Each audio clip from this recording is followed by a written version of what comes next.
L'histoire commence dans un monde où Dieu a créé les humains puis il a créé les sorcières. Les sorcières ont reçu des pouvoirs et ont été créées dans le but exprès d'aider l'humanité autant que possible, et les sorcières ont accepté de le faire dans un esprit d'amitié avec les humains. Mais des années après, les humains se lancent dans une guerre contre elles et les condamnent à mort une fois qu'elles sont capturées. À l'époque moderne, nous voyons un garçon nommé Adonis et une sorcière nommée Chloé voyageant ensemble. Adonis est épuisé par toute la chaleur du désert et demande à Chloé pourquoi elle ne peut pas simplement utiliser un peu de magie pour le rafraîchir. Bien qu'elle pourrait probablement le faire, ce n'est pas le but de sa magie et elle est occupée à essayer de trouver où il se trouve sur la carte. Cependant, Adonis a déjà une longueur d'avance sur elle et utilise son smartphone pour trouver le remplacement. Chloé lui crie dessus parce que le gouvernement pourrait utiliser cet appareil pour le tracer. Mais il dit que ce n'est pas possible puisqu'il l'a fabriqué lui-même et qu'il utilise la magie d'invocation libre pour remplacer les ondes radio par des photons multidimensionnels. Chloé ne comprend rien à ce qu'il dit tout comme moi et je suis sûr que vous êtes dans la même situation. Avec ce genre de technologie, même l'armée ne pourrait pas tracer le téléphone.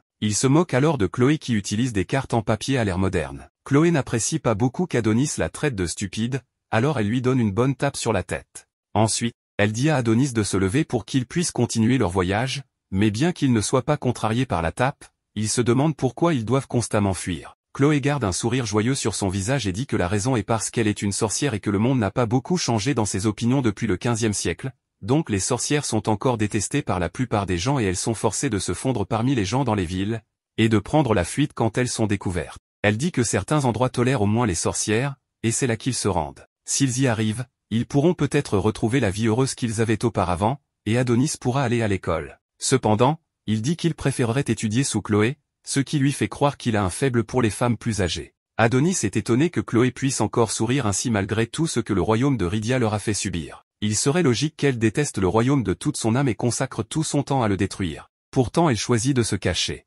Il ne comprend pas pourquoi elle fait ça, et souhaite pouvoir tuer tous les humains qui les ont fait souffrir. Soudain, il remarque un escadron militaire qui les poursuit, alors il sort son stylo et prévoit de s'en occuper lui-même, mais Chloé dit qu'il est trop inexpérimenté pour ça, donc elle s'en chargera. Le roi reçoit la nouvelle que l'escadron envoyé pour capturer Chloé a échoué, et il passe ses nerfs sur le messager. Il traite l'homme d'incompétent. Et pendant que l'homme essaie d'expliquer que capturer une sorcière de glace avec un seul escadron est un défi, les hommes du roi commencent à le battre. Chloé a réussi à échapper au roi jusqu'à présent, mais il ne prévoit pas la laisser fuir plus longtemps. Chloé range son bâton magique et dit à Adonis de la suivre pour qu'il puisse partir, mais Adonis est contrarié par quelque chose. Alors il demande à Chloé pourquoi elle ne le laisse pas se battre à ses côtés. Elle prétend que c'est parce qu'il est inexpérimenté. Mais alors il fait tomber une énorme épée du ciel pour prouver qu'il a toute l'expérience nécessaire pour pouvoir combattre. Il connaît la vraie raison, Chloé ne veut pas qu'il tue des humains puisqu'il est aussi humain. Mais il est fatigué de ne pas pouvoir la protéger, elle qu'il aime. Chloé l'étreint et lui dit qu'elle comprend, mais leur moment d'intimité est interrompu quand l'une des machines des soldats morts capte leur localisation et une lumière verte les entoure tandis qu'ils commencent à flotter. Chloé réalise que cela doit être de la téléportation à grande échelle. Dans la colonne de lumière, Chloé et Adonis se tiennent la main pour ne pas être séparés. De retour dans la capitale, le roi fait un discours au peuple de son royaume en disant « Les sorcières nous protégeaient jadis avec leur pouvoir, mais nous avons fini par avoir peur de leur pouvoir alors nous avons créé notre propre pouvoir à travers le progrès technologique, et nous sommes arrivés à l'ère de l'expansion des engins. Ils ont des dirigeables, des bâtiments si solides qu'aucune tempête ne pourrait les détruire, et plus important encore, ils ont des smartphones qui est un condensé de connaissances. Ils n'ont plus besoin des sorcières ou de leur pouvoir pour leur survie puisqu'ils possèdent assez de pouvoir par eux-mêmes, et maintenant qu'ils ont ce pouvoir, ils visent la domination mondiale, le seul obstacle étant les sorcières qui peuvent rivaliser avec leur puissance militaire. Par conséquent, ils vont éradiquer toutes les sorcières. Et quand il termine son discours, Chloé et Adonis sont téléportés sur la scène. Adonis réalise ce qui se passe et fonce pour donner à Chloé le temps de s'échapper. Mais il est rapidement plaqué au sol. Voyant la seule personne qui lui est chère étendue au sol, Chloé a perdu patience. Elle veut l'enfer pour les humains et commence à lancer son sort. Elle s'était retenue auparavant parce qu'elle savait que si elle détruisait le monde humain, Adonis n'aurait nulle part où rentrer si quelque chose lui arrivait, mais maintenant plus rien n'a d'importance alors qu'elle est sur le point de lancer zéro absolu pour geler la ville. Cependant, au moment où le sort est lancé, il ne se passe rien et elle reste bouche bée. Les humains ont développé une sorte de machine pour annuler toute magie dans la zone, et sans magie, Chloé et Adonis sont complètement impuissants et à la merci du roi. Le roi se moque de Chloé qui a aidé l'humanité dans le passé mais elle est maintenant traquée et agenouillée devant lui, impuissante. Puis il arrache sa chemise devant toute la foule pour l'humilier et la gifle à terre. Pendant ce temps, la foule est occupée à prendre des photos. Adonis ne supporte pas de regarder cela alors il fonce une nouvelle fois sur le roi pour sauver Chloé, mais il est maîtrisé par les gardes. Le roi, agacé par les cris d'Adonis, ordonne à ses gardes de le tuer. Mais comme le garde pointe son arme sur la tête d'Adonis, Chloé ne supporte pas de le voir trouver la mort ici. Elle jette donc sa fierté de côté et supplie le roi d'épargner Adonis. Elle ment en disant qu'elle l'a kidnappé et élevé comme son esclave, alors elle implore le roi de le laisser partir. Peu lui importe ce qui lui arrive après. Le roi n'a aucune réaction à sa supplique et sort son pistolet de sa poche, le pointant sur la tête de Chloé. Adonis, impuissant à protéger Chloé, essaie désespérément d'activer un sort mais continue d'échouer. Tout en regardant le canon du pistolet, Chloé regarde Adonis une dernière fois et Adonis a des flashbacks du moment où Chloé l'a trouvé dans la rue et l'a recueilli pour l'élever. Pile au moment où Chloé s'apprête à dire son dernier « je t'aime », elle se fait tirer dessus avant de pouvoir finir. Après l'avoir tué, le roi s'éloigne et ordonne à ses hommes de cribler son corps de balles, laissant son corps comme une masse de chair pulvérisée. Adonis crie de douleur pendant que la foule acclame l'exécution de Chloé. En ce temps, Adonis se remémore tous les bons moments heureux qu'il a partagés avec elle. Après, un garde s'empare d'une hache et coupe sa tête. Le roi affiche fièrement la tête de Chloé et proclame la victoire sur les sorcières. Mais vous savez qu'Adonis n'oubliera jamais ce qui s'est passé aujourd'hui et l'ami qu'il a perdu. 10 ans plus tard, une grande partie de l'humanité est dans une situation désastreuse et souffre aux mains des gens qui ont tué la meilleure fille.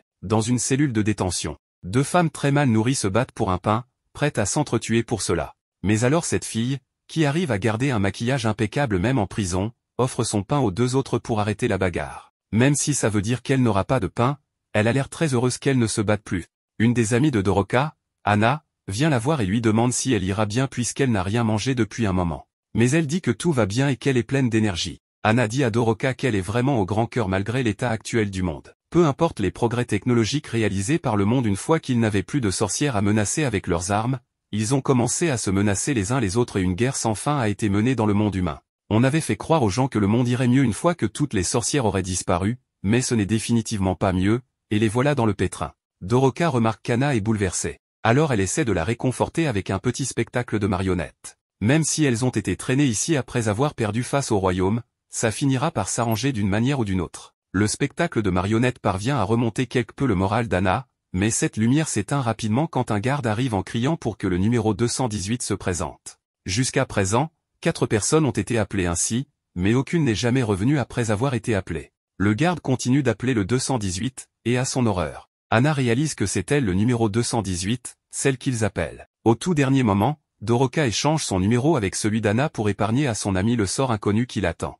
Elle est emmenée dans une pièce où un homme l'évalue et lui dit de se déshabiller. Elle est choquée mais l'homme lui dit de s'y habituer puisque c'est tout ce pourquoi elle est bonne désormais. Le directeur s'approche d'elle et lui dit que le royaume de Rydia est la superpuissance mondiale et que la seule utilité que Ria a pour elle est comme esclave sexuelle. Donc elle va devenir l'esclave sexuelle d'un seigneur du royaume et il n'y a rien qu'elle puisse y faire, sauf qu'il y a quelque chose qu'elle peut y faire. Elle mord le doigt du directeur pour qu'il la lâche puis s'enfuit en courant, volant aussi le téléphone du directeur afin de libérer tous les autres prisonniers. Cependant, le téléphone nécessite une authentification vocale pour exécuter des commandes. Doroka est donc forcée d'imiter la voix du directeur pour ouvrir toutes les cellules, puis ils courent tous comme si leur vie en dépendait. Doroka tombe sur une grande porte en courant et utilise le téléphone pour l'ouvrir. À l'intérieur, elle trouve une grande capsule, mais elle est appréhendée par des gardes peu après. Cependant, sa commande précédente pour ouvrir toutes les cellules ouvre aussi celle-ci, et Adonis est libéré, ne ressentant rien d'autre que de la rage. Il se réveille et hurle de colère. Après son réveil spectaculaire,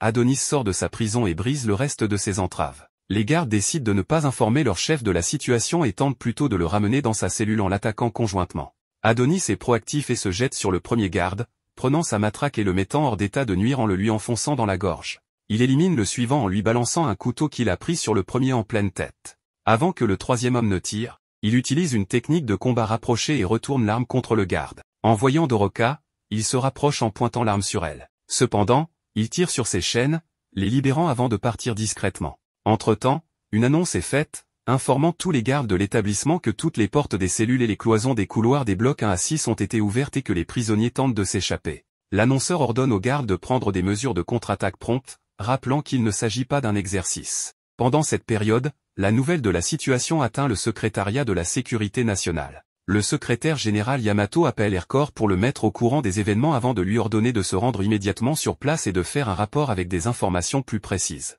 Aircore reçoit la permission de s'armer avec des armes de classe 5 ou supérieure. Yuki, la vice-secrétaire, le met en garde de ne pas prendre à la légère la paix que l'empereur a construite et lui dit d'y aller. Il part de bonne humeur. Yuki est offensé par son comportement décontracté devant le secrétaire général et souhaite en finir avec lui pour cela. Yamato lui rappelle qu'Ercor a le même rang qu'elle, celui d'agent de sécurité de l'Empire. L'homme retire sa cape pour révéler son armure de combat et active son GPS. Le directeur est mal à l'aise face à la situation, et il a bien raison de l'être, car la salle de stockage des objets confisqués de la prison a été pillée. Les gardes qui surveillaient la zone ont tous été tués. Palpol panique en apprenant que Doroka a réussi à imiter sa voix pour accéder au système d'authentification de son téléphone. Cela le choque, car ce modèle était censé avoir le plus haut niveau de sécurité. Papol est encore plus inquiet que Doroka ait pris le stylo d'Adonis car avec ce stylo, il représente une menace de haut rang. Papol sait qu'il est dans de sales draps si les plus hauts dirigeants l'apprennent. Il est encore plus perplexe car sa classification ne lui donne pas accès à la chambre. Pendant ce temps, Adonis se détend tranquillement en haut d'un gratte-ciel et commence à écrire un sort après avoir inspecté sa plume. Le code flotte autour de lui lorsqu'il tire une balle avant d'activer le sort. Cela fait en sorte que la balle prenne une taille impressionnante et s'écrase sur l'un des bâtiments. Les civils en bas regardent avec horreur les débris s'abattre sur eux, marquant le début de son assaut et de sa quête pour éliminer chaque citoyen. De retour dans la prison, l'arrivée d'Ercor est marquée par la mort, alors qu'il élimine tous les prisonniers qui ont tenté de s'échapper. Il appelle son supérieur pour lui faire part de sa recherche complète de la prison et de l'absence d'Adonis. L'agent pointe son arme sur Papol en déclarant qu'il est en train de nettoyer le désordre à l'origine de cette situation et procède à leur élimination. Doroka observe la destruction causée par Adonis et se blâme de ne pas avoir pu l'arrêter. Pendant ce temps, l'apprenti se promène dans les rues pour voir ce qui a changé depuis sa détention. Les informations rapportent l'attaque récente sur la ville, suspectant qu'elle ait pu être perpétrée par des nations voisines. Adonis sait que sa maîtresse ne le félicitera pas pour ce qu'il est sur le point de faire, et il s'imagine qu'elle lui dit que se venger ne la ramènera pas, et qu'il devrait profiter de sa vie maintenant qu'il a réussi à s'échapper. Il sourit en pensant à cela. Cependant, une rencontre avec un couple qui commande son comportement étrange lui fait perdre cette expression joyeuse. Il dit qu'il n'oubliera jamais le visage et la voix de Chloé lorsqu'elle a confessé son amour pour lui avant d'être emmenée. Adonis invoque un titan de terre géant, ce qui incite les civils à sortir leur téléphone pour enregistrer la scène. Le titan commence à détruire les bâtiments voisins, tandis que les résidents courent frénétiquement se mettre à l'abri. Quelqu'un appelle la police pour les informer, mais ils prennent cela pour un canular. Une voiture percute soudainement le poste de police, et le conducteur est en détresse. L'officier suppose qu'il est sous l'influence de champignons hallucinogènes, drogue, et dit à son collègue de l'arrêter. Il appelle le quartier général et demande qu'on lui passe la brigade des stupéfiants. Mais lorsqu'il sort et voit le titan, il change rapidement sa demande et souhaite être mis en relation avec la défense. Le titan tient Adonis dans une main tandis qu'il fait pleuvoir des débris sur les civils avec l'autre. Des voitures et des personnes sont écrasées alors que tout le monde sombre dans le désespoir. Il commence à marcher vers la résidence de l'empereur Goété, en disant que l'empereur ne lui échappera point. Yamato reçoit une mise à jour sur cette nouvelle situation. Leur service de renseignement l'identifie comme un robot, mais son origine reste inconnue. Il se dirige vers eux depuis le quartier des affaires, et les mesures de défense locales ne peuvent pas suivre son rythme. Il signale que selon la reine, l'empereur ne se sent pas bien. Après avoir entendu cela, le secrétaire général déclare l'état d'urgence et ordonne de prioriser le maintien de la ligne de défense. Le soutien aérien a également été autorisé, et des soldats au sol doivent être envoyés sur place. Yamato s'attend à une confrontation limitée après avoir donné ses ordres. Il sort et est choqué par la capacité du titan à se déplacer malgré sa taille. Yuki informe le directeur qu'Adonis et la plume ont disparu. Avec cette nouvelle information, elle est sûre que tout cela est alimenté par la magie. Yamato estime que cela simplifie les choses, alors il demande à un subordonné le dispositif de suppression de la magie photonique. On lui dit qu'il est dans le stockage souterrain, mais ils ne sont pas sûrs qu'un appareil vieux de 10 ans fonctionne correctement. Yamato confie à Yuki la responsabilité de le remettre en marche, car il s'agit d'une question d'importance nationale. Le système d'alerte de la ville informe tous les citoyens qu'un état d'urgence a été déclaré et leur ordonne de rapidement évacuer vers un endroit sûr. Certains chars se positionnent au loin et tirent sur Adonis, mais il dévie les tirs avec sa magie. Son titan riposte en frappant un bâtiment comme avec un fusil à pompe, et le projectile à haute vélocité détruit l'unité de char. Adonis a passé ses 10 années d'isolement de manière significative. L'isolement était l'environnement idéal pour lui de déterminer la manière la plus précise d'éliminer une nation.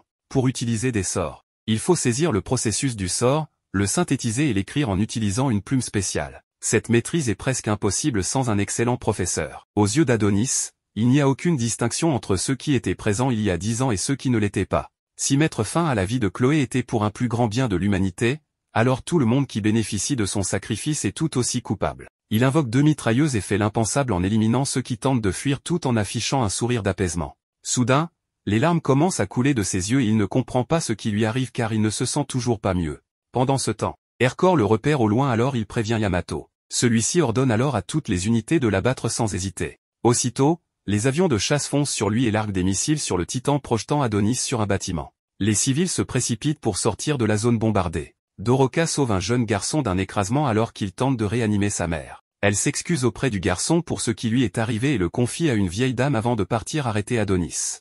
Pendant ce temps, à la résidence royale, Goété est alité en raison de sa maladie. Il est réveillé par le tumulte à l'extérieur, mais sa femme le rassure en lui disant que leur empire ira bien, car il a veillé à ce qu'il soit fort en son absence. Il trouve ses paroles trop aimables et révèle qu'il n'a pu le faire que grâce à une reine de soutien. Son réveil est interrompu par une toux, dont il saigne. Goété a l'impression que sa vie touche à sa fin en raison de cette maladie incurable. La reine ordonne qu'on appelle le docteur Griffon, mais il se recouche en disant qu'il va bien. Il commence à se demander si c'est une malédiction de la grande divinité, mais il refuse toujours de se repentir, car tout ce qu'il a fait était pour le progrès de l'humanité à ses yeux. Selon lui, l'humanité ne pourrait jamais progresser si les sorcières étaient présentes. Pendant ce temps, Adonis utilise sa magie pour vaincre toutes les unités au sol. Yamato observe avec incrédulité. L'un des opérateurs signale qu'un civil s'approche de la cible au sol. Adonis saisit le dernier homme debout par le cou, et le soldat exprime qu'ils auraient dû l'éliminer avec Chloé il y a 10 ans. Son apprenti est d'accord et prépare un sort autour de son poing pour mettre fin au soldat.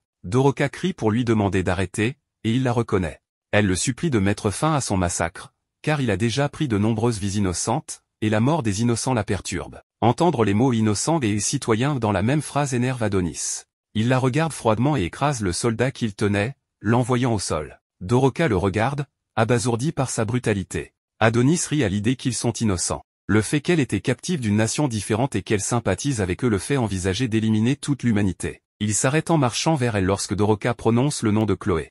Il la prend par le col de son habit et lui demande de ne plus prononcer son nom. Il commence à penser qu'elle est là pour le distraire jusqu'à l'arrivée des renforts. Doroka révèle qu'elle est une sorcière et montre même ses pouvoirs. Cependant, Adonis croit que toutes les sorcières sont mortes et pense que c'est un piège, alors il l'entrave. Elle révèle que certaines sorcières ont survécu à la chasse aux sorcières. Face à cette possibilité, il veut savoir pourquoi elles ne sont pas venues sauver sa maîtresse. Doroka s'excuse et lui dit qu'elles étaient toutes désespérées de s'échapper. Il n'accepte pas ses excuses, car Chloé est déjà partie. La sorcière révèle qu'elle peut être ramenée à la vie. Il la jette au sol et s'apprête à la tuer, pensant qu'elle se moque de lui. Doroka lui dit qu'elle s'est infiltrée dans le pays pour le sauver, car ses souvenirs d'elle sont essentiels à sa résurrection. Adonis crée une épée, prêt à l'utiliser pour la tuer, ainsi que quiconque se mettra en travers de son chemin, mais Doroka est prête à mourir si cela apaise sa vengeance. En la voyant sourire, il se souvient de sa maîtresse puis tombe au sol en pleurant et veut une confirmation que Chloé peut être ramenée. Doroka tend la main pour le rassurer, mais un coup de feu traverse la sorcière alors qu'il saisit sa main. Le choc se lit sur le visage d'Adonis. Hercor est celui qui a tiré, et il est déçu de ne pas les avoir touchés tous les deux. L'histoire se poursuit tandis que les souvenirs de Doroka défilent, se souvenant de l'incident lorsque leur village a été attaqué par les humains. La jeune sorcière a regardé avec horreur les soldats dévaster le village en flammes. Elle a été surprise lorsque Mia l'a étreinte par derrière. La plus âgée était heureuse de voir la fille saine. Mia ne comprend pas pourquoi les humains les attaquent alors qu'il y a une bonne entente entre eux et les humains. Le dispositif de suppression des photons magiques est utilisé pour annuler leur magie, laissant les sorcières sans défense. Doroka demande ce que c'est que la machine et Mia lui dit de s'enfuir pour informer Dame Ophilia de la situation, mais Doroka refuse d'y aller sans sa sœur. Alors Mia insiste pour qu'elle y aille et pour la motiver, sa sœur joue avec une marionnette en lui disant qu'elle est très forte. Doroka décide finalement de partir pendant que les soldats arrivent vers Mia, mais elle est tuée par les soldats. Son esprit revient au présent lorsqu'Adonis la prend dans ses bras et l'appelle. Elle s'excuse d'être distraite et crache des résidus, tandis qu'il lui dit de ne pas abandonner. Il est déterminé à ramener sa maîtresse bien-aimée Chloé à la vie. Elle s'accroche à lui avec la peu de force qu'il lui reste et chuchote l'emplacement actuel des sorcières. Leur moment est interrompu par une volée de balles tirées sur Adonis. Il se dérobe de manière acrobatique pour éviter les tirs, laissant Doroka être touché par les balles. Il regarde le cadavre de Doroka avec frustration de ne pas avoir obtenu suffisamment d'informations sur la façon de ramener sa maîtresse décédée. Le chef de l'unité confirme la mort de Doroka et en informe Yamato. Adonis tient sa plume comme s'il allait passer un examen, en avertissant les soldats de ne pas devenir arrogants. L'apprenti commence à écrire un sort qui l'enveloppe, tandis que le chef de l'unité tarde à donner l'ordre de tirer, incitant tout le monde à vider leur chargeur sur Adonis.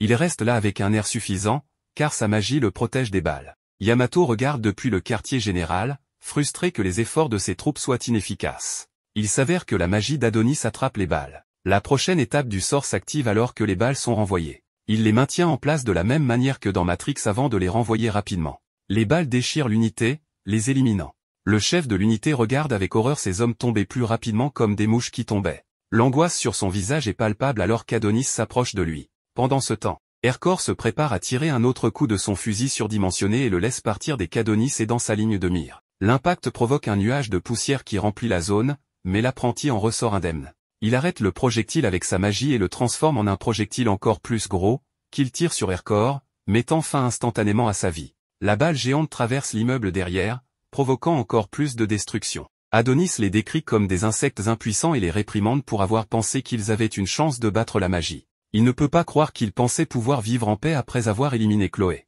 Adonis a l'intention d'éradiquer chaque être humain de la planète et jure de leur faire ressentir le désespoir de Chloé. Yamato observe le flux vidéo et implore Yuki de mettre en marche le dispositif de suppression des photons magiques. Tout en faisant cela, elle se tient là en admiration de la science qui a vaincu les sorcières. Une fois activée, il supprimera la magie d'Adonis. Elle s'enthousiasme à l'idée d'être utile à son frère aîné. Le vice-secrétaire réalise qu'elle a exprimé ouvertement ses sentiments et réprimande ses subordonnés choqués pour qu'ils se mettent au travail. Ils sont bloqués par les scientifiques et Sirta, la directrice de l'Agence nationale des sciences. Elle soupçonnait qu'ils se présenteront pour utiliser la machine. Sirta commente à quel point Yuki a progressé depuis leur dernière rencontre. Elle leur explique qu'elle ne peut pas permettre qu'ils activent la machine. Yuki tend la main vers ses armes et demande une explication.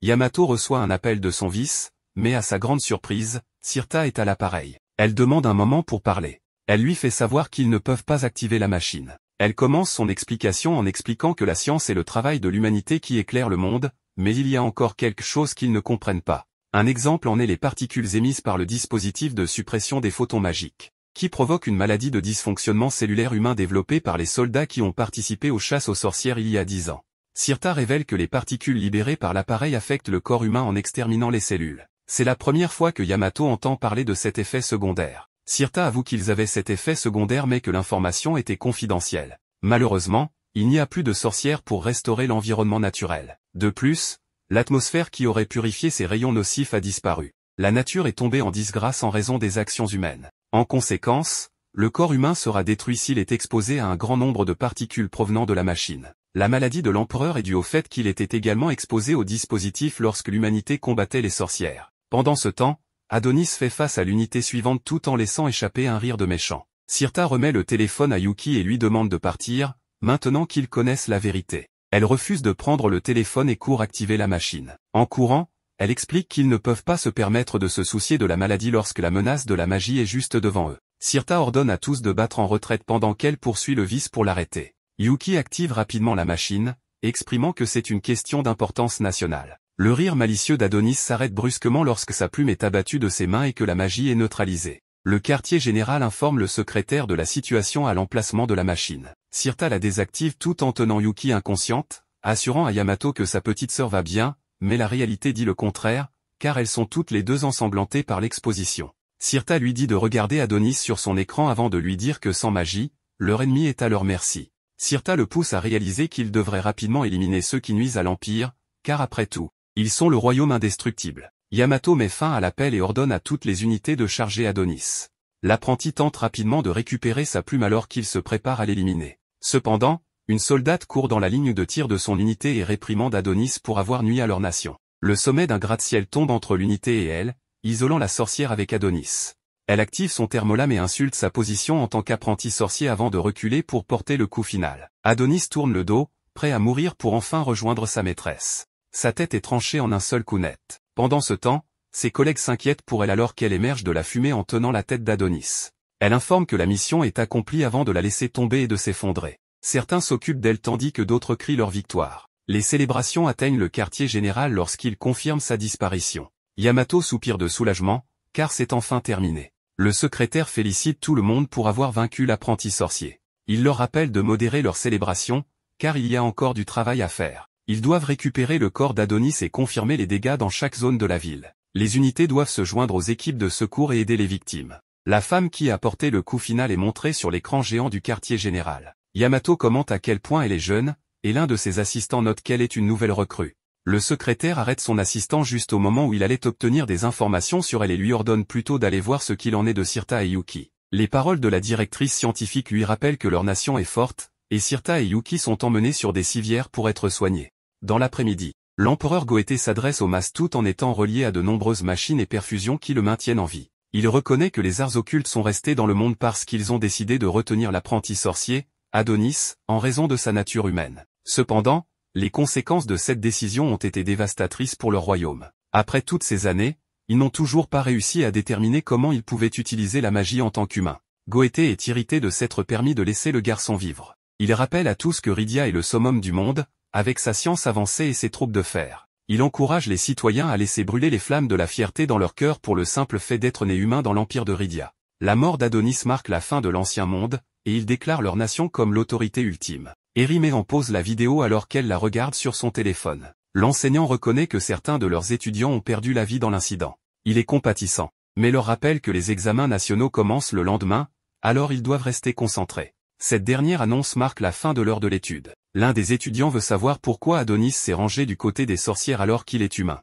L'enseignant déclare qu'il a probablement eu un lavage de cerveau. La sonnerie met fin à la conversation, et il les informe de se changer rapidement, car la première période est consacrée à l'éducation physique. Eri est interpellée par un autre élève pour ce qu'elle a fait. Elle s'énerve et répond que sa réaction était naturelle. Après l'école, elle retourne sur les lieux de l'incident pour déposer des fleurs. Elle blâme le gouvernement de ne pas avoir fait son travail en protégeant les citoyens. Elle se rappelle comment elle a abandonné son petit ami et s'excuse, sachant qu'il doit probablement la détester. Ses appels à l'aide résonnent toujours dans sa tête, mais elle regarde les photos qu'elle a prises d'Adonis et pense qu'il est très attirant. Gorgius surprend en l'approchant, qualifiant son admiration de honteuse. Cela la surprend, et elle s'excuse.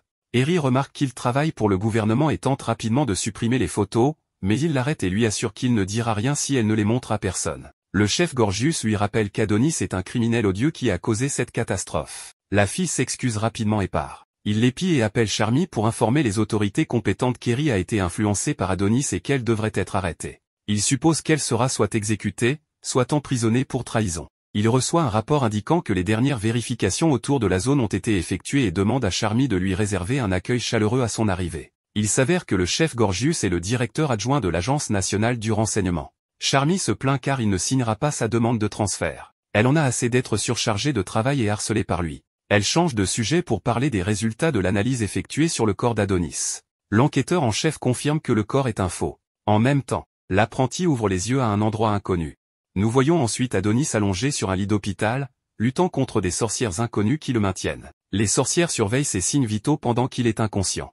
Les sorcières ont peur qu'il ne survive pas longtemps dans cet état. Adonis continue de crier puis ses pupilles roulent vers le bas depuis sa tête. Lady Ophélia, la chef des sorcières, leur dit de ne pas abandonner. Elle s'approche d'Adonis et restaure ses sens en stimulant son cerveau. Après avoir fait son travail de magie, Adonis se réveille de nouveau sur le champ de bataille. Il voit son corps sans vie au pied de la soldate et est confus. Elle se présente comme Anna et explique qu'elle a utilisé sa magie pour faire un duplicata de lui. Elle se révèle comme une sorcière, qui avec Doroka, a infiltré le pays. Elle dit à Adonis que tout cela était un plan pour ressusciter Chloé. Elle l'assure qu'elle le mettra en sécurité. Adonis ne lui fait pas confiance et essaie de la questionner. Elle lui dit que les questions sont pour plus tard et demande à Madame Ophélia de le téléporter. Adonis est englouti par une boule de linge qui flotte dans le ciel. Anna regarde la boule disparaître. Elle est triste que Doroka soit maintenant sur un autre plan. Adonis se réveille au milieu des sorcières inconnues. Il tombe du lit d'hôpital en tremblant. Madame Ophélia le prend dans ses bras, le remerciant d'avoir combattu pour elle. Adonis la repousse, lui demandant qui elle est. Adonis reconnaît l'endroit comme étant la nation des sorcières. Adonis est mis dans un fauteuil roulant et on lui fait visiter les lieux. L'atmosphère de la nation des sorcières est heureuse et joyeuse. Deux sorcières se tiennent près d'un groupe de piliers. L'une d'elles l'appelle, heureuse qu'il soit maintenant en bonne santé. Adonis s'arrête pour leur parler. Elle lui dit que Chloé serait triste s'il lui arrivait quelque chose. L'autre est d'accord. Il leur demande si elles ont déjà rencontré Chloé. Elles lui disent que c'était une sorcière gentille qui s'occupait d'elles quand elles étaient plus jeunes. Elles lui disent qu'elle l'aimait. Adonis soupire juste de tristesse. Il fait signe à la sorcière qui poussait son fauteuil de continuer. Adonis est amené devant Ophélia. Il dit à la sorcière poussant son fauteuil de le laisser marcher mais Madame Ophélia refuse. Elle dit que les humains ne sont pas autorisés à marcher sur leur terre. Elle lui dit qu'il a emprunté un chemin très complexe pour arriver à leur nation et que la moindre erreur pourrait avoir de graves conséquences. Elle lui dit que son corps a été soumis à beaucoup de stress. Adonis s'examine pour s'assurer qu'il n'a pas de blessure grave. Il lui demande ce qu'elle lui a fait. Mais elle lui dit simplement qu'elle l'a invité dans leur nation, l'appelant l'apprenti de Chloé. Elle lui dit que tout le monde connaissait Chloé car c'était une sorcière gentille et intelligente. Cependant, Chloé a été bannie de la nation des sorcières. Adonis l'accuse d'être l'instigatrice de l'exil de Chloé parce qu'elle lui a enseigné la magie, à lui un humain. Ophélia lui demande si Chloé lui en a parlé. Mais il répond qu'il a passé assez de temps avec elle pour le savoir. Madame Ophélia lui dit que la magie des sorcières leur est sacrée. Elle lui dit que la magie qui leur est conférée représente leur dévotion à guider l'humanité. Elle lui dit que ce n'est pas quelque chose qui devrait être enseigné à un humain. Il ne pourrait jamais comprendre pourquoi Chloé a décidé de prendre un apprenti humain. Chaque sorcière a supplié Chloé d'abandonner Adonis et de revenir à la nation des sorcières, mais elle a refusé. Malgré toutes leurs suppliques, Chloé s'est excusée auprès d'elle et est partie. Ophélia dit à Adonis que malgré tout, elle est toujours aimée de tous. Adonis lui demande avec colère si elle a fini de se remémorer le passé. Elle tend la main et invoque la plume d'Adonis au-dessus de sa paume. Elle lui dit qu'il peut la récupérer. Il se lève de son fauteuil roulant et se précipite vers Ophélia. Il repousse une sorcière qui est sur son chemin comme une feuille de papier inutile. Il dit à Ophélia de lui rendre sa plume magique. Ophélia admire calmement la plume, l'appelant un vrai chef-d'œuvre. Elle la fait flotter vers Adonis, lui disant qu'il est clair que Chloé l'a faite pour lui. Adonis tient la plume serrée contre sa poitrine avec amour et tristesse. Il dit que personne d'autre n'aurait pu lui faire une telle plume. Adonis demande à Ophélia si elle peut ramener Chloé de l'autre monde. Elle lui dit que les sorcières ne mentent pas. Adonis lève la tête et soupire de contentement. Il ouvre les yeux et il est choqué par ce qu'il voit. Il peut voir la terre à distance. Ophélia lui dit que la nation des sorcières est un endroit qu'aucun humain ne peut atteindre. Elle lui dit qu'elles sont arrivées sur la Lune il y a des années et qu'elles en ont fait une maison où les sorcières peuvent vivre en paix. Elle l'appelle Lunamilia, la nouvelle nation des sorcières, hors de portée des humains. Madame Ophélia explique à Adonis que l'avènement de la technologie a révélé la vraie nature de l'humanité. Elle lui dit que peut-être la Terre a été rendue sphérique pour que les humains ne voient pas trop loin devant eux parce que Dieu craignait pour leur avenir. Adonis lui dit qu'il n'y croit pas. Ophélia se retourne et montre à Adonis les pierres tombales de nombreuses sorcières qui ont perdu la vie. Elle lui dit que les humains sont toujours contraints par les émotions et les normes sociales. Ces émotions et ces normes sociales ont aveuglé les humains sur la vérité réelle. Elle lui raconte comment le roi pensait que les sorcières corrompraient l'humanité. Elle emmène Adonis à un arbre. Elle lui dit que l'arbre s'appelle Mytho et qu'il est capable de produire des sorcières. Il regarde l'arbre avec émerveillement. Sur l'arbre, il y a différents nids abritant des sorcières en production. Elle lui dit que les sorcières, contrairement aux humains, n'ont pas de couple reproducteur. Au lieu de cela, elles reçoivent la vie de l'arbre Mytho sous forme de fruits. Elle pense que son explication étonnerait Adonis mais il est indifférent. Elle dit à Adonis que l'arbre est le dernier arbre survivant à portée de la terre. Elle lui dit que les humains ont brûlé les autres arbres. Adonis regarde dans un certain nid et il est surpris. Ophélia lui dit que c'est le seul arbre qui peut donner naissance et régénérer les sorcières. Il s'approche de l'arbre, incrédule, alors qu'il voit une Chloé en régénération. Il tend la main vers le nid et demande à Ophélia si c'est Chloé. Elle lui dit que non. Ce n'est qu'une sorcière qui attend de naître. Elle lui dit que pour qu'elle devienne Chloé, elle aurait besoin de sa force.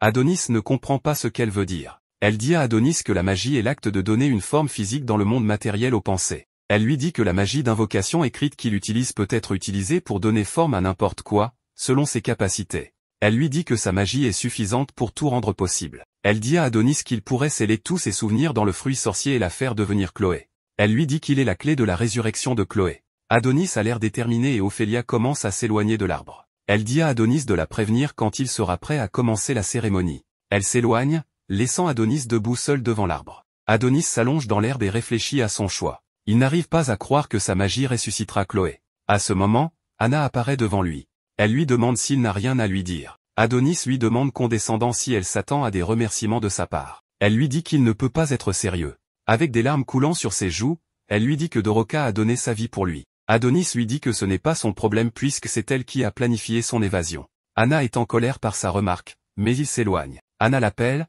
lui disant qu'elle n'a pas fini de parler. Elle lui dit que les humains sont tellement égoïstes. Elle lui dit qu'il doit se sentir chanceux de pouvoir ressusciter Chloé autant de fois qu'il veut avec l'aide de l'arbre. Elle se demande pourquoi elles ont risqué leur vie pour quelqu'un comme lui. Cela fait s'arrêter Adonis.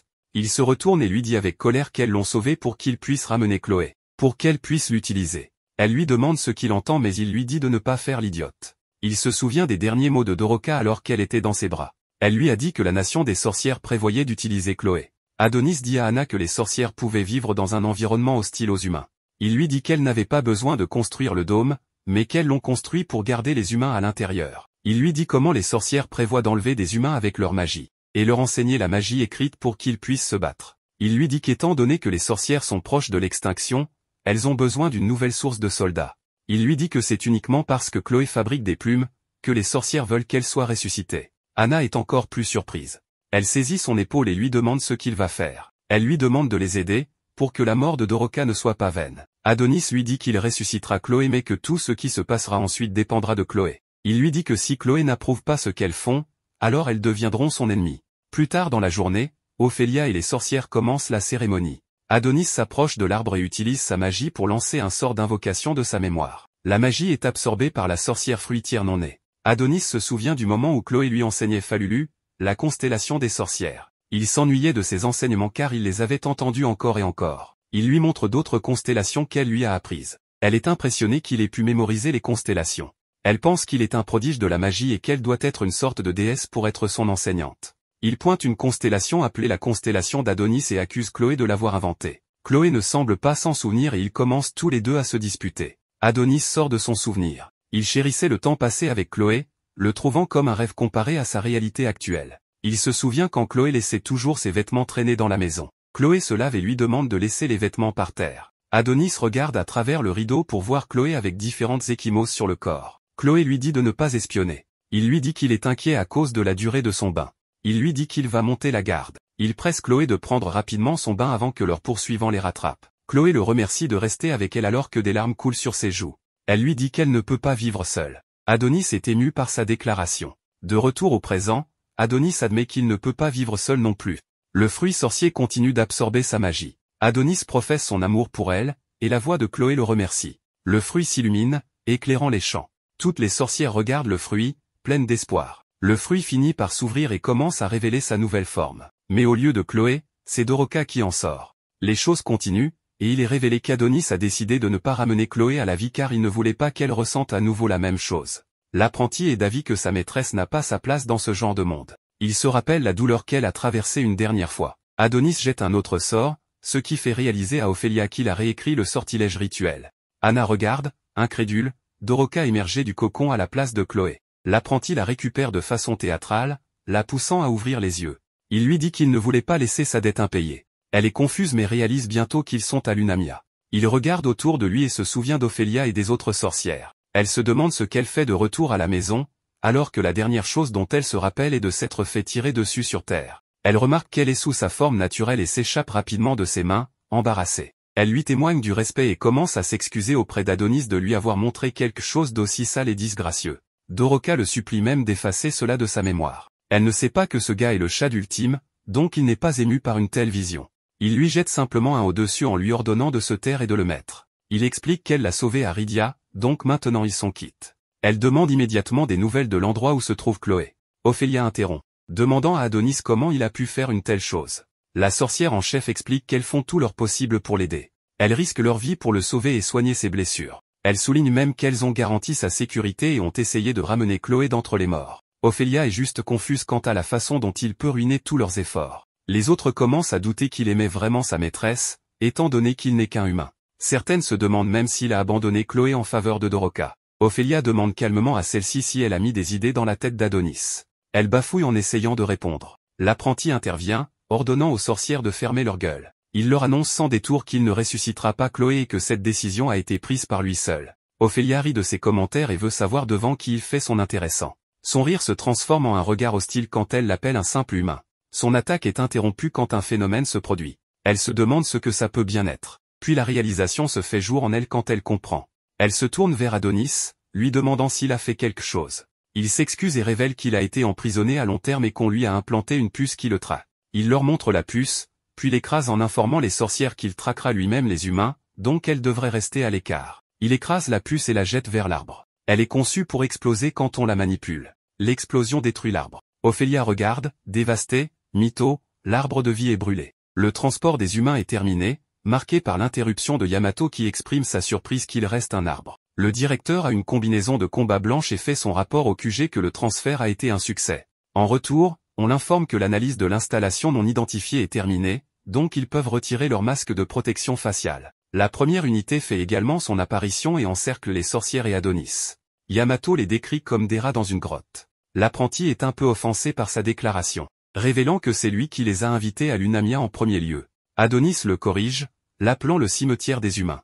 Pendant ce temps, une sorcière dit à Ophélia de ne pas s'inquiéter alors qu'elle jette un sort dans l'espoir d'éteindre les flammes avant qu'il ne soit trop tard. Mais un des soldats l'élimine, annulant le sortilège. Ophélia donne l'ordre de se transformer en armure de combat. Alors les sorcières commencent à opérer une transformation, grâce à une magie de renforcement. Après la transformation, on peut observer un sourire sur le visage d'Ophélia autorisant les sorcières à combattre. Pendant ce temps, Yamato et Adonis commencent leur duel. Le directeur attaque en premier, ce qu'Adonis parvient de justesse à esquiver, mais il est légèrement entaillé au visage. Il jette un sort qui fait tomber le pistolet à haute puissance de Yamato dans sa main. L'apprenti ne perd pas de temps et lui tire dessus à bout portant. L'impact brise la lame de Yamato qui tombe en arrière. Adonis rit d'excitation devant la puissance de l'arme. Le directeur reconnaît son imprudence au moment où il déploie son équipement défensif juste avant de se prendre une rafale de balles en pleine figure. Adonis continue à tirer tout en se rapprochant. La combinaison du directeur l'avertit des dégâts croissants qu'elle subit. L'apprenti lui demande sadiquement d'abandonner, se moquant de la déclaration précédente de Yamato selon laquelle il allait l'achever. Doroka tire sur son manteau et il se retourne pour voir un air de désapprobation sur son visage. Ailleurs sur le champ de bataille, les sorcières commencent leur contre-attaque en utilisant divers sorts pour vaincre les humains. La première utilise un sort de joyau pour immobiliser et emprisonner les soldats. La seconde fait appel à un serpent qui décapite les soldats. Une autre utilise des insectes qui percent les soldats de partout, suivi des attaques d'aiguilles puis des attaques avec des racines d'arbres. Cette scène est très gratifiante pour Ophélia qui cause le plus de dégâts en utilisant son sort de gravité pour soulever, rassembler et faire exploser les soldats comme s'ils étaient bombardés. Leurs résidus sont montrés sur le champ de bataille tandis qu'elle commente la fragilité des humains. Sa conviction qu'elles remporteront la victoire est instantanément mise en doute quand une autre unité prend la place de celles qui viennent d'être défaites. Elle réalise que les humains ont l'intention de les submerger par le nombre. Les hauts gradés observent l'opération sur un énorme écran. Dinasma, qui est le directeur du Bureau national de l'autorité, demande à Sirta pourquoi il y a autant de sorcières alors qu'elles sont censées avoir été exterminées. Le patron de la science nationale se tient debout tranquillement. Elles sont reliées à des machines car elle n'a plus que quelques mois à vivre à cause de son exposition au dispositif d'annihilation des photons magiques. Il exige qu'elle s'explique. Elle clarifie que certaines des sorcières se sont enfuies sur la Lune en utilisant un de leurs satellites. Elle s'excuse de ne pas l'avoir découvert plus tôt. La structure construite sur la Lune était cachée grâce à la magie. En entendant cela, Dinasma entre dans une rage folle, car l'Agence de la science nationale est la fierté des 4 bureaux, raison pour laquelle elle reçoit un budget annuel massif. Il veut savoir comment elle a pu laisser cela arriver. Dinasma estime que sa bévue devrait lui coûter plus que la vie. Shirozagi, directeur de l'agence du renseignement, lui dit de la fermer, déclarant qu'ils peuvent s'inquiéter de cela plus tard. En attendant, il devrait se concentrer sur l'éradication définitive des sorcières. On revient au moment où Yamato a découvert l'état de Yuki après qu'elle a activé un dispositif d'annihilation des photons magiques. Il l'a regardée dans le tube et a commenté comme elle avait toujours été à ses côtés, et quand il est entré au bureau de la sécurité nationale, elle a fait de même. Quand il est devenu directeur, elle est devenue la vice-directrice la plus jeune de l'histoire du pays. Il dit que sa petite sœur est incroyable, mais souligne que la bureaucratie n'était pas du tout son fort. Pourtant, elle l'a fait quand même pour se rapprocher de son frère. De retour au présent, Yamato se rappelle ce souvenir et sa colère atteint des sommets lorsqu'il blâme Adonis pour tout et promet de le lui faire payer. L'apprenti peut sentir que quelque chose de gros approche, donc il fait signe à Doroka de reculer. Yamato ordonne à sa combinaison de combat de régler la force de ses bras à 500%. Le directeur titube et exige qu'ils reprennent leur combat. Adonis admet que Yamato est un adversaire coriace pour avoir encaissé tous ses tirs. Adonis pointe à nouveau l'arme sur lui, le suppliant de quitter ce monde avant qu'il ne presse la détente. Yamato se déplace à grande vitesse et assène un coup dévastateur qui envoie Adonis valser. Il informe l'apprenti que c'est plutôt lui qui quittera cette terre. Le directeur est dégoûté qu'il ait décidé de s'allier aux sorcières alors qu'il est humain. Doroka se précipite pour voir si Adonis va bien. Mais il la traite d'idiote et lui dit de garder les yeux sur l'ennemi. Yamato prend la pose de samouraï qu'ils prennent tous quand il s'apprête à déclencher une attaque surpuissante. La montée en puissance provoque des éclairs qui jaillissent de la combinaison. À ce moment, Yamato exprime son souhait que sa petite sœur et lui puissent mener une vie paisible quand ce sera terminé. Le gars imagina même cette réalité. Le directeur libère l'attaque anti-sorcière. C'est une tranche en forme de croissant qui couvre la zone du combat. Fidèle à son nom, elle coupe la plupart des sorcières en deux en un instant. Même Ophélia n'est pas épargnée. Adonis fait montre de ses impressionnantes capacités de limbo pour esquiver l'attaque, ne recevant qu'une entaille sur le visage. Anna sauve Doroka en jetant un sort d'annulation de la mort. Elle remercie Doroka d'être son amie et avoue son amour pour la sorcière aux cheveux roses. Doroka hurle d'horreur alors que le haut du crâne d'Anna tombe au sol. L'attaque provoque une perte de communication vidéo entre le QG et la force d'attaque. Il demande un rapport pour déterminer la situation. Doroka est assise dans la mer de liquide rouge des sorcières, pleurant la perte de sa meilleure amie, et implore que tout cela cesse pendant qu'elle hurle. Adonis jure d'éliminer Yamato.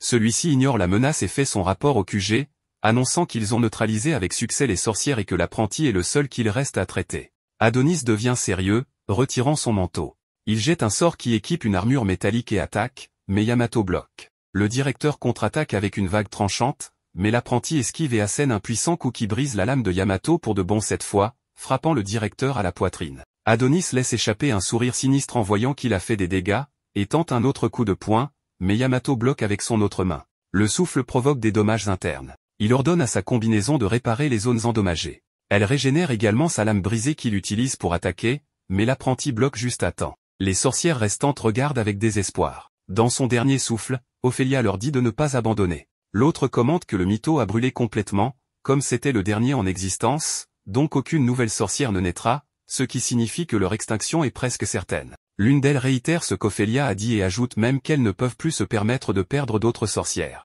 Sa suggestion de combattre aux côtés d'Adonis pour vaincre les humains est interrompue par une balle dans la tête. Les cris des sorcières restantes sont noyés par les coups de feu, tandis que Yamato déchaîne une autre technique impressionnante qui provoque une tornade. Adonis tente de l'intercepter mais la force le repousse. Le directeur surgit de la fumée et assène un coup à l'épaule de l'apprenti. Adonis jette secrètement un sort en même temps, invoquant une énorme lame au-dessus de Yamato qui s'écrase et lui arrache le bras gauche.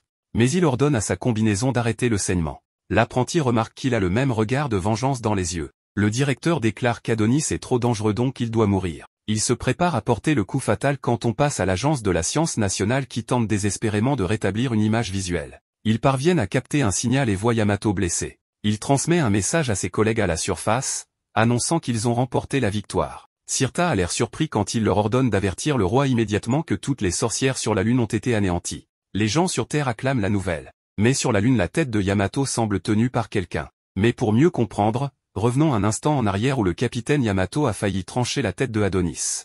Mais grâce à un cri d'arrêt de Doroka, cela n'a pas pu se produire car il avait été pétrifié par un puissant sortilège que Adonis reconnut comme étant très fort puisque c'était un sortilège de Mandragore dont la base était l'amour. Il était donc destiné à être utilisé pour la paix. C'est pourquoi, avant d'être encerclé par les militaires, Doroka appliqua rapidement son sortilège sur eux, les rendant pratiquement inutilisables. Elle put alors s'approcher de Yamato, qu'elle savait être leur leader mais dont elle ne connaissait pas le nom. Elle le lui demanda donc, et de façon presque involontaire, la bouche du capitaine lui donna son nom bien que Yamato ne sût pas pourquoi il l'avait dit. Il assura cependant qu'il ne l'avait pas vraiment fait et qu'il devrait donc faire attention car il avait affaire à un puissant sortilège. Bien que les autres sorcières regardent seulement de loin, certaines se lamentaient de leur fin prochaine tandis que d'autres ressentaient un faible espoir que peut-être, elles ne seraient pas éliminées ce jour-là. Mais Yamato perdit rapidement son sang-froid, ordonnant qu'on le laisse bouger, ce qui déplut à Doroka. Elle activa donc rapidement sa mandragore pour finalement le laisser complètement immobile. Ce qu'elle voulait, c'était utiliser Adonis à son avantage car s'il ne pouvait pas bouger, il serait très facile de s'en débarrasser. Pourtant, Doroka avait d'autres plans, lui demandant de se rendre puisque cela n'avait aucun sens de continuer ainsi. De tels mots mirent aussi bien Yamato que Adonis en colère. Mais malgré tout, Doroka n'avait pas perdu espoir car elle voulait passer un accord avec lui dans lequel on n'attaquerait ni les autres sorcières ni Adonis et où elle ne leur ferait aucun mal. Elle proposait en outre de libérer tous ces hommes. Mais cette faiblesse de Doroka mit le cœur du héros dans une colère noire car il se rappela rapidement que c'étaient eux les responsables qui ont éliminé Anna, sans compter qu'il venait juste d'éliminer toutes ses camarades. Il devrait donc leur rendre la pareille immédiatement. Mais en se laissant distraire si longtemps, Yamato avait réussi à se libérer de son sortilège et il se mit rapidement à la frapper tout en lui criant à quel point il serait ridicule qu'il s'allie à la racaille des sorcières. Maintenant, elle va donc sentir toute sa colère. Et bien que son capitaine eût annulé le sortilège sur les autres soldats, il suffisait amplement pour montrer à quel point les humains étaient déterminés à éliminer chacune des sorcières. Sans compter que Yamato avait sa sœur dans une situation plus que critique à cause de l'attaque de Adonis. Il n'avait donc pas de temps à perdre avec des sorcières assassines. Pourtant, Doroka affirme qu'eux aussi le sont, ce qui arrête net le point de Yamato car Doroka affirmait qu'il est vrai que beaucoup de sang avait été versé par ses sœurs mais que les humains n'étaient en rien innocents.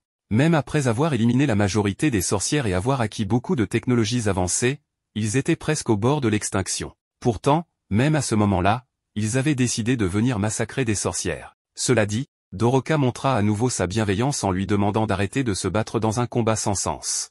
Mais ces paroles commencèrent à affecter Yamato qui, malgré une puissante haine et l'envie d'accepter son accord puisque c'était littéralement le mieux pour tous, ne pouvait oublier qu'il était humain et plus important encore, un soldat du grand empire de Rydia auquel il avait juré fidélité. Il ne devait donc pas dévier de son devoir. Mais sans le savoir, un souvenir de lui dans sa jeunesse survint, où il courait droit vers sa mère qui l'étreindrait avec une chaleur réconfortante. Mais ce n'était que le sortilège de Doroka qui avait finalement fait accepter à Yamato de mettre fin à la bataille contre son peuple. Pourtant, une épée le transperça rapidement dans le dos avant de lui trancher la tête. L'auteur n'était autre que Adonis qui ne pouvait permettre une telle absurdité. Après tout, il lui avait tout pris, ne lui laissant plus que la vengeance. Mais il félicita aussi Doroka car il reconnut que son sortilège d'amour était très puissant.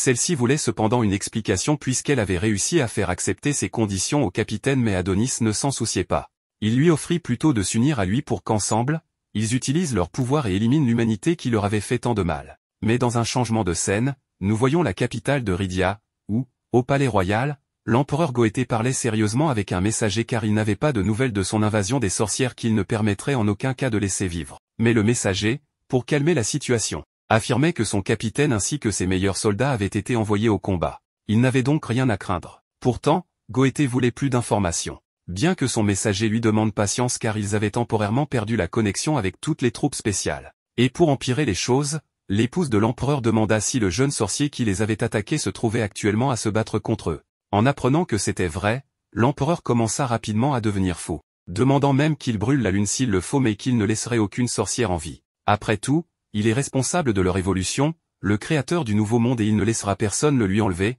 encore moins avec une épouse aussi incroyable que la sienne. Continuant à dire des absurdités qui furent applaudies par ses sujets, le messager de l'armée, qui n'était pas un idiot, reconnaissait que son empereur était à la fin et était devenu complètement fou.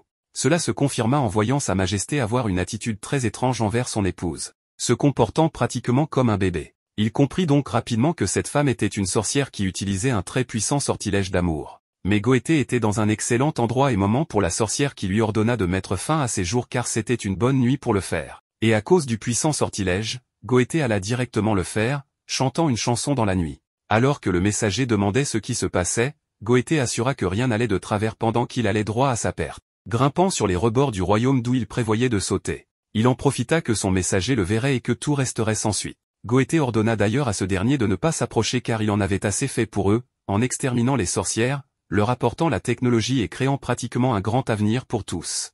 Il devrait donc lui être reconnaissant pour toujours. Mais sa reine lui ordonna rapidement de se taire car il ne cessait de parler et il était temps qu'il meure. Elle lui réordonna donc de sauter, ce qu'il fit avec bonheur à cause du puissant sortilège, s'empalant sur une grande pointe du château. Cela montra clairement au messager qu'il avait affaire à une sorcière. Il voulut rapidement appeler la sécurité car une sorcière avait envahi le château. Mais elle l'avait ensorcelé avant qu'il ne puisse le faire, si bien qu'il était désormais son esclave. Elle ordonna au messager de faire son travail et d'informer de ce qui s'était passé. Il contacta donc rapidement ses supérieurs pour les prévenir que leur empereur avait décidé de sauter du haut de la falaise. C'était donc le parfait alibi où personne ne la soupçonnerait. Pourtant, la sorcière demanda l'opinion du directeur du renseignement, Shirozagi, qui félicita simplement la sorcière en affirmant que la marionnette avait bien joué son rôle. Il n'y avait donc pas de mal à l'avoir éliminée. Pourtant, la sorcière regretta que l'empereur ait été un homme car son sortilège d'amour ne fonctionne pas sur les femmes, qui sont plus un danger pour elle. Elle envisage donc d'éliminer les femmes, ce qui ne sembla pas fou à Shirozagi qui affirma simplement à sa maîtresse que le monde était à elle. Mais celle-ci dit ne pas le vouloir et que ce qu'elle désirait vraiment, c'était mieux. Elle n'était d'ailleurs pas très heureuse car le messager ne lui convenait pas et elle aurait préféré quelqu'un de plus haut placé. Elle menaça donc Shirozagi de les éliminer et de ramener à nouveau quelqu'un d'aussi inutile pendant que le pauvre messager se faisait sauter la cervelle sur ordre de la reine. Mais Shirozagi affirma que peut-être l'homme dans la lune serait à la hauteur d'une grande reine comme elle, bien qu'il affirmait qu'elle n'était pas reine à présent et pouvait l'appeler par son véritable nom, Dorothea, qui est une sorcière voyageant à travers les univers. Elle voulait retrouver une personne et ferait tout pour y arriver. Mais revenons à Adonis qui continuait avec son offre, que Doroka refusa catégoriquement. Pourtant, le jeune homme assura qu'elle finirait par l'accepter. Il partit donc immédiatement éliminer le reste des humains qui étaient toujours sous le sortilège de Doroka. Grâce à cela, Adonis put les tuer de la façon la plus cruelle possible car ils devaient souffrir autant que lui. Il utilisa donc sa baguette pour les découper comme rien. Et bien que Doroka s'en lamentait et voulait qu'ils s'arrêtent, Adonis ne semblait pas vouloir le faire. Doroka, bien que cela lui fît mal, devait donc faire quelque chose même si Adonis la mettait au défi de l'oser et de le défier, sans compter qu'il n'aimerait pas la revoir mourir. La jeune sorcière devrait donc regarder le massacre continuer, y étant pratiquement obligée. Mais elle tenta de l'arrêter, affirmant que ce qu'il faisait ne servait à rien. Après tout, le passé est le passé et bien que par le passé, beaucoup de vies aient été perdues autant du côté des sorcières que des humains, ce qu'il faisait ne changerait rien. Mais lorsque Doroka eut fini de parler, Adonis avait déjà éliminé tous les humains car il voulait la tête de son ennemi pour réparer à la fois sa coupure de katana et pour utiliser ses cordes vocales. Il voulait envoyer un message, réussissant à contacter le commandement central qui était sur le point de se faire berner. Après une coupure d'énergie, ils récupérèrent le signal des soldats pour entendre de fausses paroles de soutien disant d'informer Sa Majesté qu'il ne restait aucune sorcière en vie mais que bien sûr, un tel exploit avait fait de nombreuses victimes et que lui seul avait survécu. Il ajouta qu'il ne fallait pas l'attendre car il reviendrait de son propre chef après avoir fini de chercher plus d'informations. Mais même les sorcières de la zone semblaient effrayées par Adonis qui utilisait la peau de Yamato. Depuis la Terre, la directrice scientifique réalisa que Yamato était mort puisqu'elle le connaissait le mieux. À la fin du message, nous voyons que Adonis avait utilisé la peau de son ennemi pour dire de tels mensonges. Et bien que toutes les sorcières aient été éliminées, Ophélia avait encore un souffle de vie où elle dit que Adonis avait été très intelligent car c'est ce qu'il avait voulu depuis le début, feindre sa mort face aux soldats pour que les sorcières se sentent obligées de le sauver et puissent ensuite amener les humains, éliminant à la fois les soldats et les sorcières. Pendant ce temps, il tentait d'emmener Doroka de force avec lui, ce qu'elle refusait clairement. Mais Adonis s'assure que sa magie était très bonne pour éliminer les humains, ce qui lui valut une gifle de la part de la jeune fille qui ne pouvait croire qu'il existe quelqu'un d'aussi cruel. Elle assura que si Chloé le voyait à cet instant, elle serait très déçue. Mais à la surprise des deux, une forte lumière jaillit du ciel. C'était de la magie de téléportation mais Ophélia semblait calme, assurant que bientôt il paierait pour ses crimes. Dans ses derniers mots, elle s'excusait auprès de ses filles car elle n'avait pas pu leur donner la liberté qu'elles méritaient. Et bien qu'ils soient en train d'être transportés, Adonis se retourna une dernière fois pour présenter ses excuses aux sorcières, autant pour avoir brûlé leur arbre que pour les avoir éliminées. Mais au centre de contrôle, nous avons vu qu'ils essayaient de ramener leur capitaine mais la directrice savait que c'était une grosse erreur car en fait, ils amenaient l'apprentie sorcière déguisée en Yamato. Elle avait rapidement réussi à réunir un grand nombre de soldats qui se préparaient à leur devoir consistant à venger tous les morts de la bataille et leur capitaine. Mais avant d'être transportés, l'ordre fut donné de tirer sans pitié sur tout ce qu'ils verraient, déclenchant ainsi une pluie de tirs qui anéantirait tout sur leur passage. Après avoir tiré des multitudes de balles, les soldats se rendent compte qu'il n'y a personne dans leur ligne de mire. Et c'est à ce moment que la directrice scientifique est mise au courant sur les ordres supplémentaires qui sont émis vers le système de transfert, changeant les coordonnées. Maintenant, ils ne peuvent plus le traquer et leur terminal des opérations refuse de fonctionner. À ce moment, la directrice scientifique s'effondre au sol, tout en crachant du sang dans son masque à cause de son exposition précédente aux photons. Pendant qu'elle gît au sol, elle déclare que le disciple de la sorcière est très futé et ce n'est pas rien de le dire. La scène change et on peut voir un étendue de terrain et un ciel bien étoilé. Nous voyons également au loin Adonis qui se tient debout et Doroka qui se dirige vers lui. Après l'avoir rejoint, Adonis l'informe qu'ils sont maintenant sur Terre et on peut voir que Doroka a du mal à le croire. Il ajoute que là où ils sont, l'armée de Rydia ne pourra pas les retrouver. Il l'informe qu'ils vont commencer leur invasion de Rydia. Nous revenons cependant un peu plus en arrière pour voir ce qu'Adonis a fait pour changer les coordonnées. Adonis commence à utiliser le téléphone de Yamato, mais à ce moment son ami lui crie de patienter car il reste encore des sorcières en vie mais il s'en fout. Adonis, utilisant le téléphone, fait un ajout de commande qui modifie leur destination de départ. Il utilise la voix de Yamato pour faire passer cette commande. Pour leur nouvelle destination, Adonis entre les nouvelles coordonnées et le téléphone valide la commande pensant que c'était Yamato. Et c'est ainsi qu'ils ont pu échapper aux mailles de Rydia. En revenant à notre histoire, Adonis dit à Doroka qu'ils attaqueront tout ce qui se trouve sur le chemin vers Rydia, au nord. Ils vont rassembler toutes les informations, vivres et équipements pour décoller de là-bas. Cependant, la fille lui dit qu'elle est très triste et veut retourner auprès des siens, alors Adonis se tourne vers elle et lui dit qu'elle est une idiote. Il dit que toutes les sorcières de la lune ont été tuées mais Doroka dit que c'est faux, et lui demande de la renvoyer là-bas. Il la traite d'égoïste et elle rétorque que lui, il n'est obsédé que par la vengeance. Adonis fait appel au souvenir et montre à Doroka le moment où elle tentait de négocier avec Yamato. Adonis lui dit qu'elle est différente des autres sorcières car elle voulait réconcilier les humains et les sorcières, contrairement aux autres sorcières. En réponse, elle dit qu'elle a toujours voulu rencontrer Adonis. Elle se demandait à quoi ressemblait le disciple choisi par Chloé et quel type de personne il était. Elle se disait qu'Adonis pourrait apaiser les tensions entre humains et sorcières, étant donné qu'il est le disciple d'une sorcière. Elle pensait qu'elle était leur espoir mais Adonis lui dit qu'il ne sait rien de lui. Elle dit que de la même manière qu'Adonis et les humains, eux aussi ne sont pas prêts de le pardonner. Ce qui veut dire que le cercle vicieux de la haine ne disparaîtra. Adonis dit que tout ce qu'elle dit, lui passe au-dessus. Il continue disant que pour lui, la vie de Chloé est plus précieuse que toutes les autres. C'est pour cela que le monde qu'il a privé d'elle doit périr. Doroka se lève et le réprimande en demandant s'il est satisfait de ce qui s'est passé. Elle l'accuse d'avoir détruit toutes les sorcières et provoqué un massacre tuant des innocents. Mais Adonis dit que c'est à cause de ce massacre qu'ils ont pu revenir sur Terre. Il lui dit qu'il n'a aucun regret car les sorcières ont fait une bonne diversion. À ce moment, la fille pleure à cause de ses paroles blessantes puis elle se met en colère et le prévient de ne plus jamais sous-estimer leur vie. Adonis lui attrape par le cou, ne se souciant de rien, lui demandant lequel d'entre eux a sous-estimé la vie de l'autre. Il lui dit qu'elle est celle qui n'a aucun respect pour la vie de ses amis car elle veut faire ami-ami avec les humains malgré leur barbarie contre leur peuple. Mais elle lui dit que la vengeance ne guérira pas ses blessures. Adonis s'en fout car il n'a plus rien à perdre. Alors qu'il part, Doroka se jette sur lui, en larmes disant qu'il est en vie grâce à Chloé. Elle lui dit de ne pas laisser la cruauté, la futilité et la dureté du monde l'atteindre. Elle ne lui demande pas de pardonner aux humains, mais à force de persister à se venger, il deviendra comme ceux qui lui ont privé de Chloé. Adonis répond qu'elle ne comprend rien à rien. Il continue disant que la vengeance est la preuve de son existence maintenant et la claire évidence que Chloé a vécu avec lui jusqu'au bout, car il sent que toute trace de l'existence de Chloé disparaîtront s'il arrête de chercher vengeance. Pendant ce temps, Doroka ne fait que pleurer et quand elle s'arrête et voit Adonis qui se vide de son sang. Pendant ce temps, un groupe d'hommes à moto se demande qui sont les deux personnes assises au milieu du désert. Ils supposent que ce sont des fugitifs ou juste deux amoureux qui ont fui leur famille. Le chef du gang, Ponch, rit bêtement. La scène passe à Adonis se réveillant dans cet étrange endroit, totalement inconscient et ne sachant pas où il est ni ce qui s'est passé. Cependant, il se rappelle qu'ils étaient dans le désert et que ces types à moto sont venus et les ont emmenés pour l'aider pendant qu'il était couvert de sang. Puis on voit le chef de gang lui parler disant qu'il a un regard de tueur. Ponch prend place et propose une bouteille d'alcool à Adonis.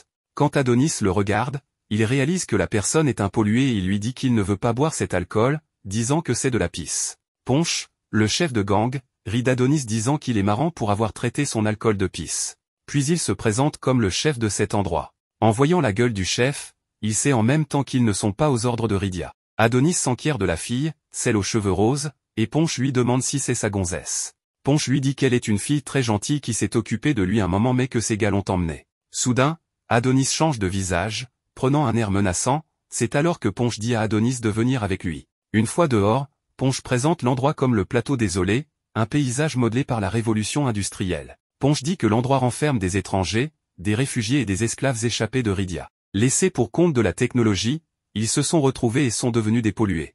En voyant la canette dans sa main, Adonis dit que c'est une vie de misère. Soudain, il entend des cris de Doroka et il change encore de visage. Il voit des gens rassemblés autour de Doroka, qui s'est irrité qu'elle n'en peut plus. Ce qui fait rire les gars affichant un sourire de pervers. Adonis demande ce qui se passe et Ponch lui dit que comme les filles sont rares dans le coin, ces gars se rincent l'œil. Il craint pour elle et court vers Doroka. Cependant, il est surpris de la trouver en train d'essayer de conduire une moto. Elle crie parce qu'elle ne sait pas comment arrêter la moto. C'est alors que l'un des gars lui demande de lever les fesses et de s'asseoir sur les genoux.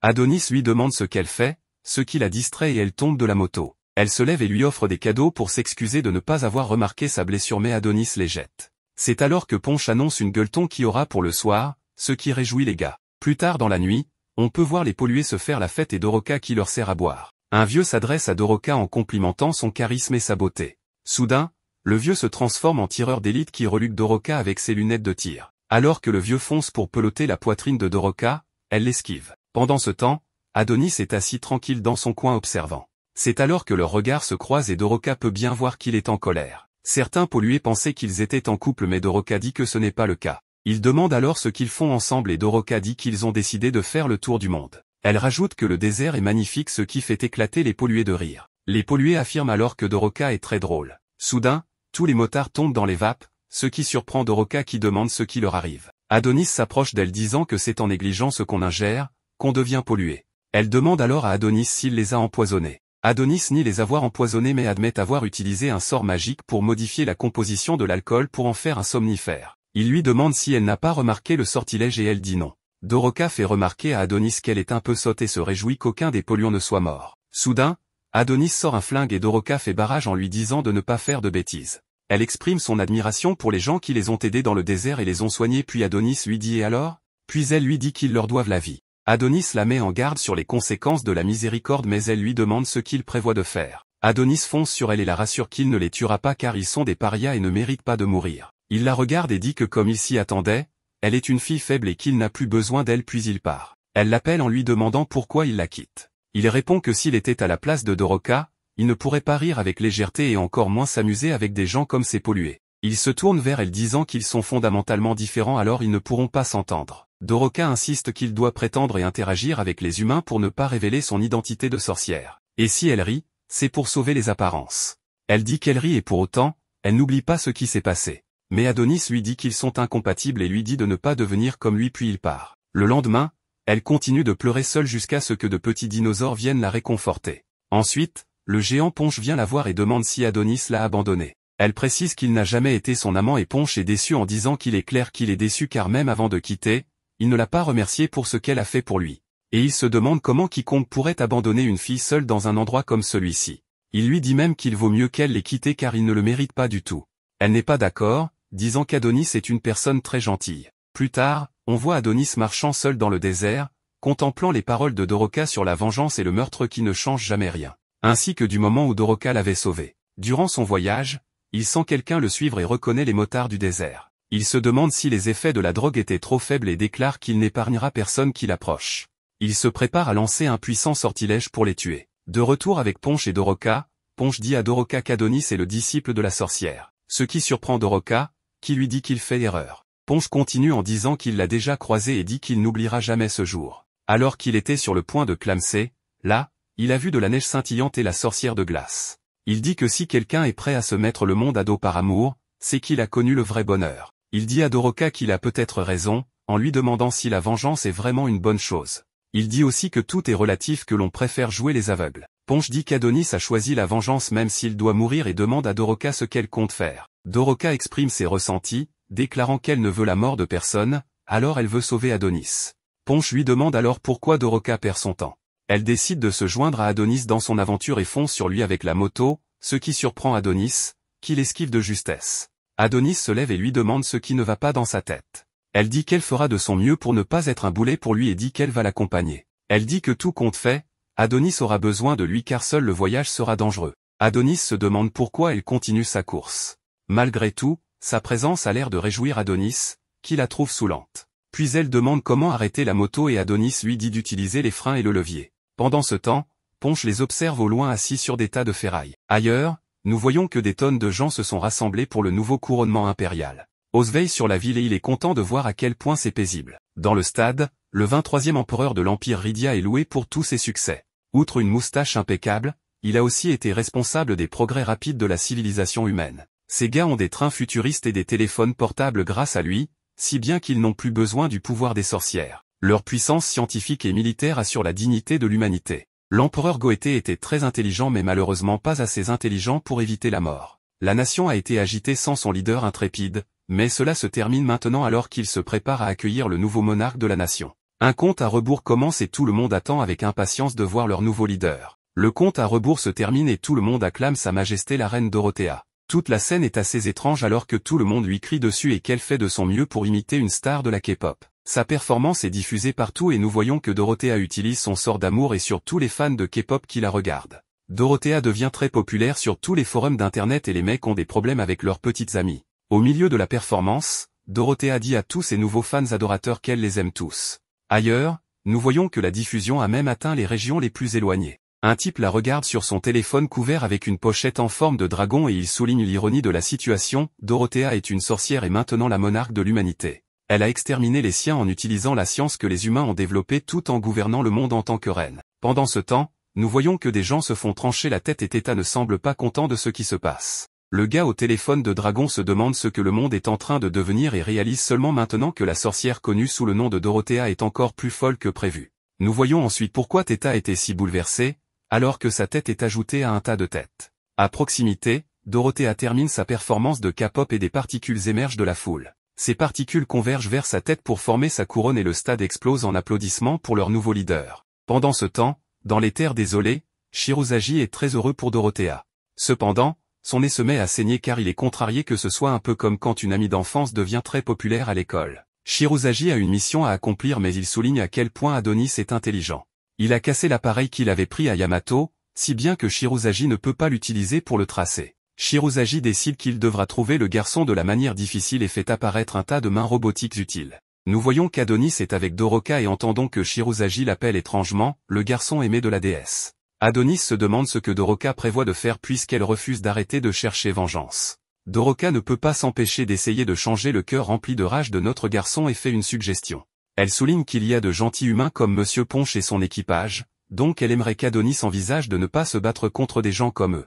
Rien ne peut changer le cœur froid d'Adonis cependant, et il refuse. Il a permis à Doroka de l'accompagner mais il lui fait très clairement comprendre qu'elle ne peut pas se mettre en travers de son chemin. Doroka reçoit le message haut et fort, donc elle reste silencieuse. Adonis veut qu'elle confirme que son sortilège d'amour peut faire tomber les hommes amoureux d'elle pour qu'elle puisse les contrôler. Elle confirme, alors Adonis se demande pourquoi elle ne l'a pas utilisé sur lui le premier jour où ils se sont rencontrés à Rydia. Elle aurait pu l'utiliser si facilement sur lui. Il suppose qu'Ophélia lui avait ordonné de le capturer par tous les moyens nécessaires et que l'utilisation de son sortilège aurait été le plus efficace. Mais elle n'a utilisé aucun sortilège et a essayé de le convaincre à la place. La réponse de Doroka est simple, Adonis n'aurait pas aimé que leur première rencontre se passe comme ça.